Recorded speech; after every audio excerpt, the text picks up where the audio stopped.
Hey guys, so with this video we're going to be kind of talking about a couple of tips that you're going to make some notes on, and hopefully you might even be able to practice and use it when you get on the Google later to do some research for your annotated bib.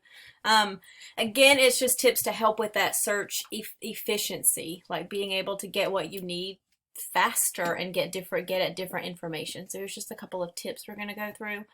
Um, I'm going to do tips 1 through 3 first. One, I've already told you, especially early in the process, avoiding evaluative terms, including like good results, bad results, or right, wrong, effective, ineffective.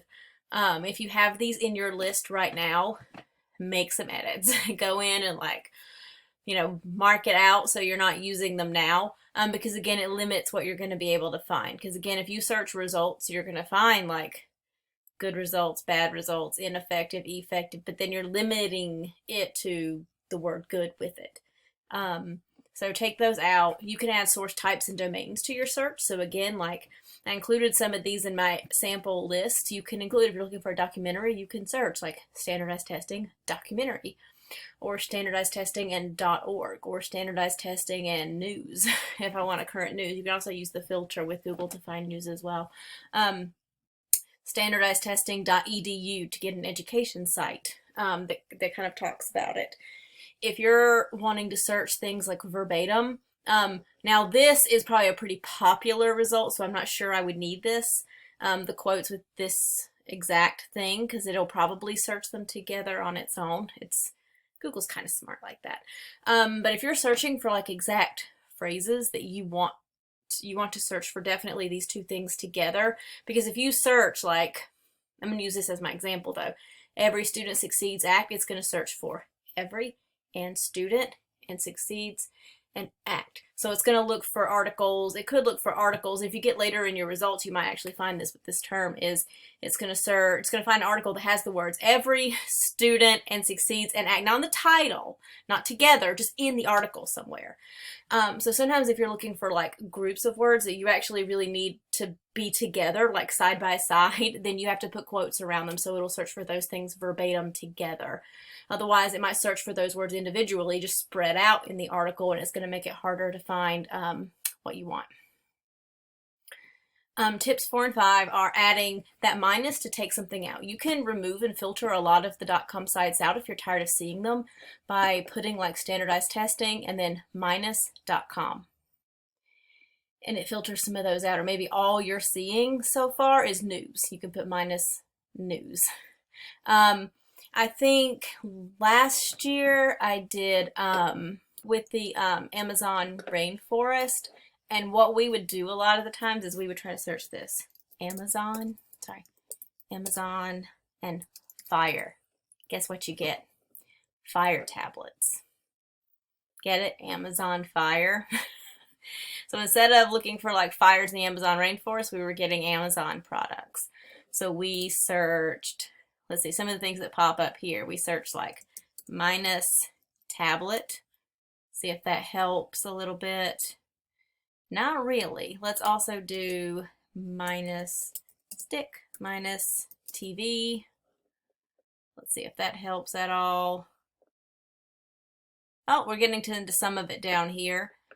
Indigenous communities, Amazon fires. We can maybe take out, keep going here, Kindle.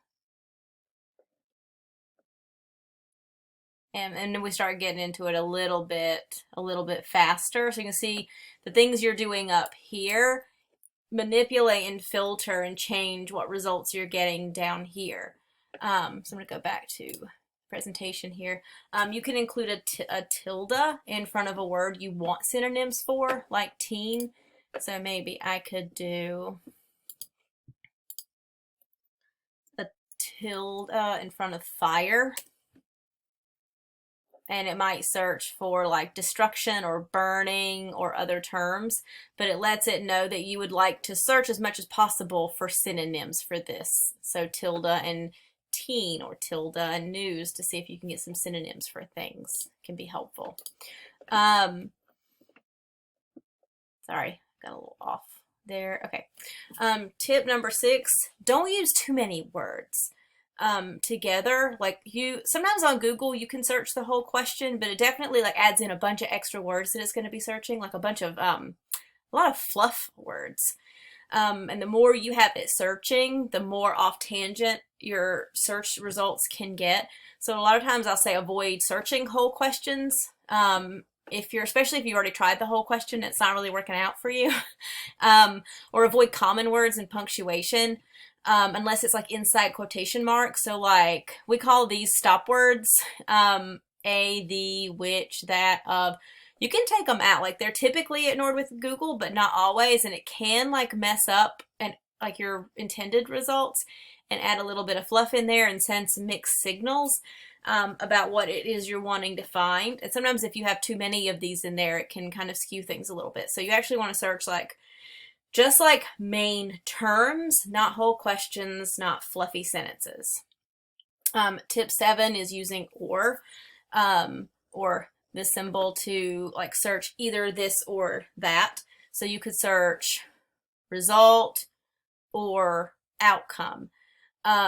So you could search like, let's see, standardized test and result. Oops, sorry, I'm learning how to type today. Or outcome. And it's going to search standardized test and result. It's also going to look for standardized test and outcome. So it's going to look for both of these words at the same time. That's another way you can kind of search for your synonyms at the same time. Get a little bit more bang for your buck there. The last one is something you might have not thought of before. I find a lot of people kind of know that Google does this. It's super helpful. If you, I don't know why it's so sensitive and moving around, but if you order search terms from general to specific in your search box, like you pick the most like general term in the group you're wanting to search, it'll fill in some ideas for things you can search you might not have thought of. Like if I started searching social media and teen, it's going to fill in the S and make it teen. It's going to search teenage brain. Gives you the option for pregnancy, statistics, depression, facts, and you can just use these to quickly get some new search terms you might not have thought of, and get some different results. So again, I could search standardized test, and it's going to give me all of this stuff that I might not have thought of to search before. So you could definitely try that and see if that helps kind of switch things up for you also.